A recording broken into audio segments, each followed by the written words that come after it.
आप देख रहे हैं न्यूज नेशन, मैं हूं आपके साथ नैना यादव। हम बात कर रहे हैं बंगाल और असम में चल रहे मतदान की। आपको बता दें बंगाल और असम में वोटिंग जारी है और बंगाल में अगर वोटिंग की बात करें तो अभी तक 70% से ज्यादा वोटिंग 4 बजे तक का जो वक्त है, 4 बजे तक 70% से ज्यादा वोटिंग हुई। वहीं असम में 62% से ज्यादा वोटिंग यहां पर दर्ज की गई है। अभी भी पोलिंग बूथ पर लंबी कतारें यहां पर मतदाताओं की देखी जा रही है। लेकिन इस मतदान के दौरान, मतदान के पहले चरण में कई तरह की तस्वीरें देखने को मिली। एक ऑडियो क्लिप को लेकर आज बवाल मच गया। चुनाव आयोग से बीजेपी नेताओं ने इसके साथ ही मुलाकात भी की है। इलेक्शन कमीशन से बीजेपी नेताओं की शिकायत की गई है। कैलाश विजयवर्गीय की अगुवाई में मुलाकात हुई है। बीजेपी की अगर बात करें तो उन्होंने निशाना साधा ममता बनर्जी पर। ममता बनर्जी पर बड़ा आरोप लगाया है। बीजेपी ने ममता का कथित ऑडियो भी जारी किया है। बताएं ममता ने धमकाने की कोशिश की, ये बीजेपी ने शिकायत की है। साथ ही साथ बीजेपी ने यह भी कहा कि ममता ने बीजेपी नेता को फोन किया। दरअसल एक ऑडियो जो है, कथित ऑडियो सामने आया है और ये ऑडियो जब सामने आया उसके बाद हड़कंप मचा। क्या है ये ऑडियो, किस तरह का है, पहले वो आपको सुनाते हैं। बोलून তুমি তো অনেক ইয়াং ছেলে এবং অনেক কাজ করো, আমি জানি সবকিছু। তুমি একটু আমাদের সাহায্য করে দাও না, তুমি দেখবে কোনো অসুবিধা হবে না।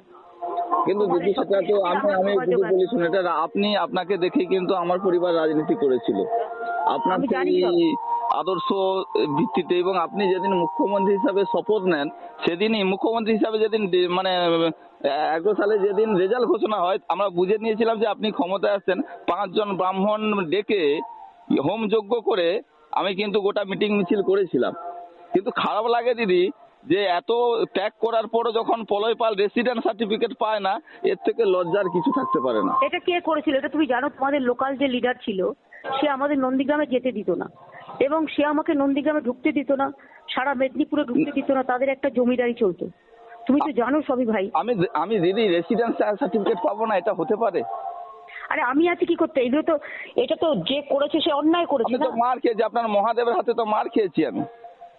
আমি জানি, আমি সব জানি, আমি পরে শুনেছি।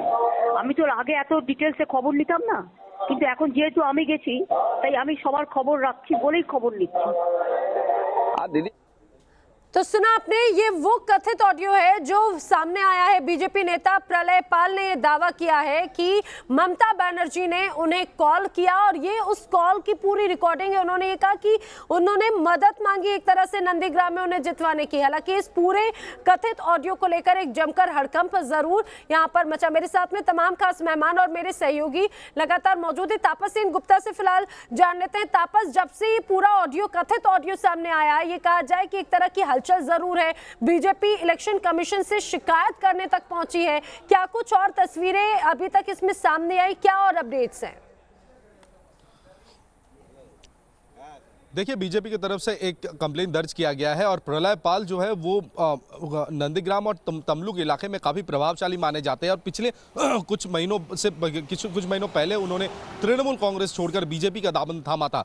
लेकिन जो वॉइस रिकॉर्डिंग कथित आज सुनने को आया और वो वायरल हो गया, बीजेपी की तरफ से दिया गया है। प्रलय पाल ने इस पर भी बयान दिया कि वो क्यों नहीं गए और क्यों नहीं जाना चाहते हैं। लेकिन सबसे बड़ा सवाल है कि ममता बनर्जी ये दावा करती थी कि जंगल महल के विकास के लिए उन्होंने काफ़ी काम किया है, पूर्वी मिदनापुर में भी उन्होंने काफी काम किया है। लेकिन आज अलग अलग बूथों में जब दोपहर को घूम रहे थे, लोग जो मतदान करने के लिए जा रहे हैं वो इस ऑडियो कन्वर्सेशन के बारे में बात कर रहे हैं। तो कहीं ना कहीं इसका इंपैक्ट एक तो वोटिंग में पड़ सकता है, तृणमूल कांग्रेस के पक्ष में हो या विपक्ष में हो। दूसरा है कि अगर आप पश्चिम बंगाल के बाकी 7 फ्रेजेस की बात करें जो अभी जो चरणों में चुनाव होना बाकी है, वहां तृणमूल कांग्रेस के जो कर्मियां हैं उनके मनोबल की बात है, क्योंकि ममता बनर्जी को हमने हमेशा अटैकिंग मोड पे देखा है। लेकिन आज जिस तरह से ममता बनर्जी बात कर रही थी, सवाल जरूर खड़े हो रहे हैं, इसीलिए लगातार नाराजगी भी जताई जा रही है। हालांकि बीजेपी जरूर निशाना साध रही, टीएमसी इसका खंडन कर रही। डॉक्टर निखिल प्रसून मेरे साथ बीजेपी की तरफ से है।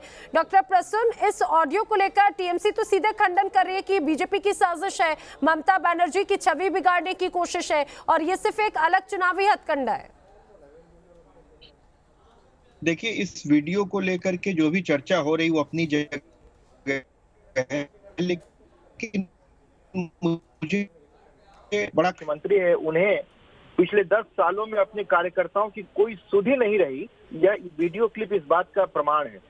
देखिए वो कितना डेडिकेटेड व्यक्ति है जो कि अभी हमारे भारतीय जनता पार्टी का जिसने झंडा थामा है वो टस से मस नहीं हुआ, और दीदी ने उन्हें भड़काने का कितना प्रयास किया। और इस बीच में उसके साथ जो भी ज्यादतियां हुई, जो भी जुल्म और ज्यादती हुई, उसकी सुनवाई दीदी ने नहीं की। और इससे अंततोगत्वा एक बात और परिलक्षित होती है कि दीदी की जमीन खिसक चुकी है, तृणमूल की जमीन खिसक चुकी है, और नर्वस होकर के, भयाक्रांत होकर के वो ऐसी हरकतें करने पर आमादा हो रही हैं जो कि उनके पद को, उनकी गरिमा को शोभा नहीं देता है, क्योंकि वो हमारे लिए बेहद सम्माननीय हमारी मुख्यमंत्री महोदया हैं। और जिस तरह से कार्यकर्ता ने जवाब दिया वो इस बात का द्योतक है कि गाँव में जो कार्यकर्ता है वो 90% से ज्यादा कार्यकर्ता अभी भी ईमानदार हैं, और जो लोग भ्रष्ट लोग थे जो कि तृणमूल के साथ अभी रह गए, वो मोटी मोटी चेन पहन करके बड़े बड़े घरों में, बड़े बड़े कारों में घूमते रहते हैं।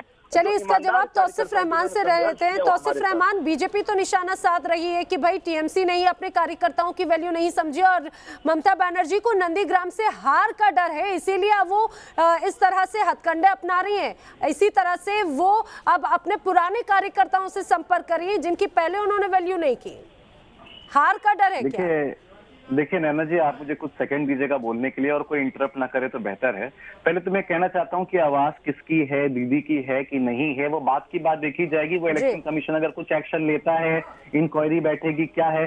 पहले तो आपको ये बता दूं कि फर्ज कीजिए अगर वो बंगाल की सीएम थी और वो अपने कर्मी से बात करी थी जो एक्स टीएमसी रह चुके हैं, अभी भाजपा का दामन पकड़ा है उन्होंने, तो क्या आपको उस लहजे में कहीं धमकाने की वो बात लगी कि उन्होंने कोई थ्रेटनिंग दिया, उन्होंने कुछ शिकायतें की कि दीदी मेरे साथ ऐसा ऐसा हुआ, बंगला में वो बोल रही थी, मैं आपको बता रहा हूँ कि दीदी मेरे साथ ऐसे ऐसे हुआ, मैंने आपको ही देख के पॉलिटिक्स सीखा और आपको हमेशा अपना बड़ा समझा, बट अभी मेरे पास कोई मायूसी है इसलिए मैं कुछ नहीं कर सकता। दीदी ने बोला अच्छा ठीक है। अच्छा, उसके बाद के और उसके पीछे की कन्वर्सेशन क्या थी वो तो, लेकिन आप मान रहे हैं ना कि इस तरह से अगर बात होती है नंदीग्राम में, अगर वो एक ऐसे व्यक्ति जिसका अच्छी पकड़ मानी जाती है, जिसका अच्छा जनाधार माना जाता है, उससे संपर्क किया जा रहा है। नैना जी देखिए, पब्लिक की मैंडेट तो मैंडेट होगी, ठीक है ना। आप तो वहां पर कुछ नहीं कर पाएंगे, ना मैं कुछ कर पाऊंगा। नंदीग्राम के 2 कंटेस्टेंट है जी, एक है सुवेंदु जी, एक है ममता बनर्जी जो सीएम थी। अभी आपको ये देखना है कि सिर्फ ये वीडियो पे आप लोगों ने ध्यान दिया। आज पहले चरण की मैं आपको एक ब्रेकिंग न्यूज दे दूं कि आज पहले चरण में एक बूथ में ऐसा हुआ है कि 5 लोगों ने कंप्लेन किया और इलेक्शन कमीशन को दिखा दे दिया कि टीएमसी का बटन दाबने के बाद वो सारा वोट बीजेपी को चला गया। ये भी इलेक्शन कमीशन के पास कंप्लेन गया है, तो इसमें भी थोड़ा चर्चा करिए। और जहां तक दीदी का कॉल था प्रलय जी के ऊपर, वो देखा जाएगा। बिल्कुल, देखिए वो तो जांच की बात है, जांच तो होगी, लेकिन सवाल तो यही खड़े हो रहे हैं ना कि भाई नंदीग्राम में क्या अभी से ही ममता बनर्जी डरी? फिलहाल जो इस समय की बड़ी खबर अपने दर्शकों को बताते चले, जो 5 बजे तक अभी तक का जो वोटिंग प्रतिशत है वो सामने आ चुका है। 89.79% अभी तक मतदान हो चुका है। ये अपने आप में बहुत खास इसे कहा जा सकता है। 5 बजे तक का ही अभी हम आपको टाइम बता रहे हैं, और शाम 6:30 बजे तक मतदान होना है। विद्या मेरी सहयोगी मेरे साथ में मौजूद है। विद्या, तमाम तरह की हिंसक तस्वीरें भी नजर आई, हलचल नजर आई, कई तरह के आरोप प्रत्यारोप पहले ही चरण के दौरान देखने को मिले, लेकिन इसके बावजूद जिस तरह से वोटिंग प्रतिशत है ये बहुत इंपॉर्टेंट है।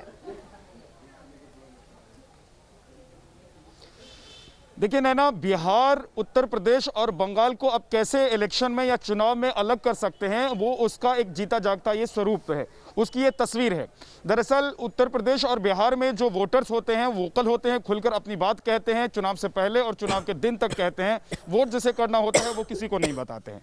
लेकिन पश्चिम बंगाल के जो वोटर हैं वो जब हम यहाँ पर आए थे, पहली बार भी आए थे, दूसरी बार भी आए हैं, तो डरे हुए से महसूस करते हैं। वो चुनाव में वोट करने से पहले कुछ बोलते नहीं हैं, उनको डर होता है, चाहे वो लेफ्ट का वक्त रहा हो, चाहे वो टीएमसी का वक्त रहा हो, चाहे अब कोई दूसरा वक्त शुरू होने वाला हो। अभी तक का जो ट्रेंड है, अभी तक का जो वक्त है, उसमें यहाँ के जो वोटर्स हैं वो कहीं ना कहीं वोटिंग से पहले डर फील कर रहे होते हैं। तो उन्होंने अब ये तय कर लिया है कि उनको जो करना है वो ईवीएम पर जाकर करना है, यानी कि वोटिंग के जरिए करना है। और यही वजह है कि पश्चिम बंगाल में हम देखते हैं कि चुनाव में वोटिंग प्रतिशत जो है वो काफी बढ़िया रहता है, अच्छा जी। रहता है। इसका सीधा सीधा मतलब ये होता है कि जो वोटर है पश्चिम बंगाल का, वो बात डर की वजह से भले ही ना करे, लेकिन उसे करना क्या है, उसका गुस्सा किसके लिए है, बिल्कुल। उसका प्यार किसके लिए है, वो ईवीएम मशीन पर जाकर दिखा देता है। ये और जागरूक यही वजह है कि मतदाता हमने होने देखा का है कि ये 5 बहुत बजे तक अच्छा काफी अच्छी एग्जाम्पल भी है वोटिंग विद्या। प्रतिशत अभी जागरूक तक रही। मतदाता के साथ साथ इलेक्शन कमीशन ने जिस तरह से इस पूरे चुनाव को लेकर जो तैयारी की वो भी वाकई में काबिल तारीफ है, क्योंकि 80% लगभग 80% अभी तक मतदान हो चुका है। आने वाले वक्त में ये तस्वीर और बदलेगी क्योंकि 6:30 बजे तक का वक्त है। लेकिन एनके सिंह साहब, जिस तरह से जो तस्वीरें सामने आई, खासतौर से अगर मैं उस कथित ऑडियो की तरफ एक बार फिर से रुख करूं जो प्रणय पॉल ने जारी किया, और ये कहा जाए कि उन्होंने सीधा सीधा बेहद गंभीर आरोप भी लगाए कि भाई ममता बनर्जी उनसे मदद मांग रही हैं, नंदीग्राम में चुनाव वो लड़ रही हैं, इसको लेकर मदद मांग रही हैं।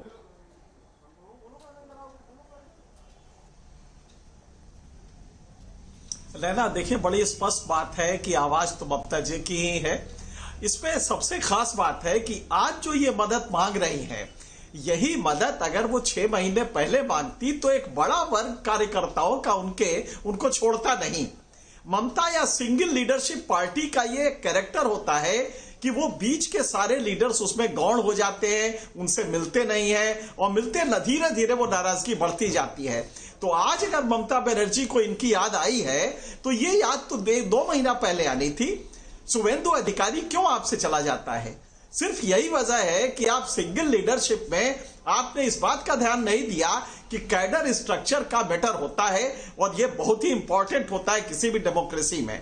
दूसरा ये कि अगर आज आप ये बात कर रही हैं, यही तो बात आपको पहले करनी थी इन लोगों से, अब वो आपने नहीं किया। इस समय जो मैसेज जा रहा है, आप जानती है कि वेस्ट बंगाल पॉलिटिकली हमेशा अवेकेंड रहा है आजादी की लड़ाई से आज तक आप देख लें। लिहाजा पॉलिटिकली अवेकेंड है तो टर्न आउट होगा, और वो एक डेफिनेट मैसेज आज दे रहा है। जिस तरह से अब ममता बनर्जी का टीएमसी का जो सामना है बीजेपी से हो रहा है, यानी कि एक ऐसी पार्टी जो पूरी तरह से कैडर बेस्ड पार्टी है, ये कहा जाए कि अब ममता बनर्जी उस चीज की अहमियत को समझ रही है। आपने जो बात कही, शायद ममता बनर्जी को 6 महीने पहले करना था, लेकिन अब वो इस बात की अहमियत को समझ रही है।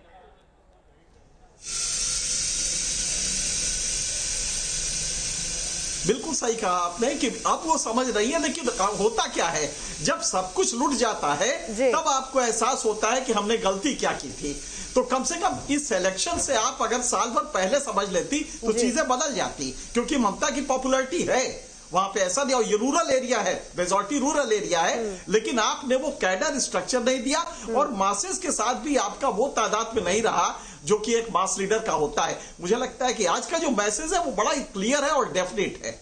बिल्कुल, और ये भी, हालांकि ये बात भी स्पष्ट है कि लोकप्रियता ममता बनर्जी की किस तरह की है वो हमने समय समय पर देखा भी है पश्चिम बंगाल के अलग अलग इलाकों में, चाहे बात 2016 के चुनाव की हो, लेकिन 2019 में लोकसभा जो चुनाव हुए उसकी तस्वीर बहुत अलग थी। विकास चंद्रा, जिस तरह से लोकप्रियता तो है, लेकिन जो कथित ऑडियो, हालांकि चुनाव के वक्त में इस तरह की कई ऑडियो कई वीडियो सामने आते हैं, लेकिन एक ऐसा चेहरा जो नेतृत्व करता हो, मुख्यमंत्री का चेहरा हो, वो अपने एक पूर्व कार्यकर्ता को अगर फोन करते हैं तो इसको लेकर कई सवाल जरूर खड़े होते हैं। निश्चित तौर पर सवाल खड़े होंगे, और सवाल खड़े होने भी चाहिए, क्योंकि वो सूबे की मुख्यमंत्री हैं, 10 साल से शासन कर रही हैं, सबसे मजबूत सबसे बड़ी पार्टी यहाँ होने का वो दावा करती हैं। ऐसे में एक कार्यकर्ता को फ़ोन करती हैं, उन्हें समझाने की कोशिश करती हैं और फिर से अपने पास आके काम करने की बात वो करती हैं। देखिए, अगर नंदीग्राम की हम बात कर रहे हैं, शुभेंदु अधिकारी की हम बात कर रहे हैं, तो शुभेंदु अधिकारी जब ममता बनर्जी के साथ है तो सिर्फ उनके रणनीतिकार नहीं थे, टीएमसी के वास्तुकारों में वो शामिल रहे हैं, और वो अब दोनों लोग आमने सामने हैं। ऐसी स्थिति में जब यहाँ मैं लोगों से बात कर रहा था, नंदीग्राम बिल्कुल यहाँ से पास में ही है, तो लोग कह रहे थे कि ममता बनर्जी तमतमाहट में आकर के शुभेंदु अधिकारी के सामने वहाँ प्रत्याशी बन गई। अब उन्हें ऐसा लग रहा है कि शायद वो अपनी जमीन को बचा नहीं पाएंगी और हार का सामना करना पड़ेगा। तब अब उन्हें अपने पुराने कार्यकर्ता याद आ रहे हैं, उनकी तरफ से एक कोशिश हो रही है कि जो छोड़ कर गए हुए लोग हैं उन्हें किसी तरह अपने साथ लाओ, ताकि इज्जत बचे और नैया उनकी चुनावी नैया पार लग जाए। तो अब यही है कि अब सांप निकल गया है, लकीर पीटने वाली बात यहाँ पर हो रही है। हालांकि इस ऑडियो को लेकर के यहाँ बहुत चर्चा है, लेकिन खासतौर पर नंदीग्राम की अगर हम बात बात करें, एक सीट की बात कर लें जहां से खुद ममता बनर्जी प्रत्याशी हैं, जी। तो वहां इस ऑडियो का असर तो पड़ना है। बिल्कुल, काफी हॉट सीट है, लेकिन इस चीज को लेकर ये कहा जाए कथित ऑडियो है, इसको लेकर जांच की बात जरूर कही जा रही है, लेकिन कई तरह की तस्वीरें जरूर नजर आती हैं। अभी तक की बात करें तो लगभग 80% मतदान पहले चरण में पश्चिम बंगाल में रहा, जो काफी अच्छा ये कहा जा सकता है। अभी भी पोलिंग बूथों पर लंबी कतारें हैं। जिस तरह की तस्वीर नजर आ रही, न्यूज नेशन हर अपडेट अपने दर्शकों तक पहुंचा रहा है। फिलहाल मेरे साथ खास मेहमान जुड़े और खास मेरे तमाम सहयोगी जुड़े, आप सभी का शुक्रिया। लगातार न्यूज नेशन की हर तस्वीर, हर चुनाव की हर तस्वीर, चाहे पश्चिम बंगाल हो या असम की, लगातार हम आप तक पहुंचा रहे हैं, दिखा रहे हैं। फिलहाल यहाँ पर एक ब्रेक के लिए रुकेंगे, लेकिन आपको बताते चले सिंगर सपना चौधरी के साथ देखिए रंग दे इंडिया जल्द ही न्यूज नेशन पर।